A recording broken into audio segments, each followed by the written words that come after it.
interpret even divine law.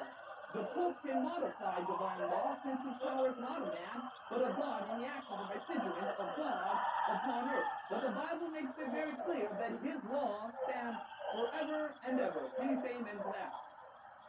And it was through the change of the law that corruption, idolatry, entered in through the Dark Ages.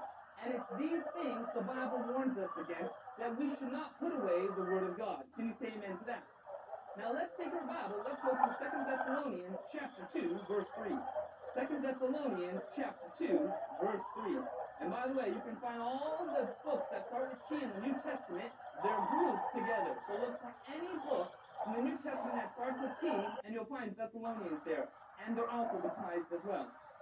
We're going to 2 Thessalonians chapter 2, starting with verse 3.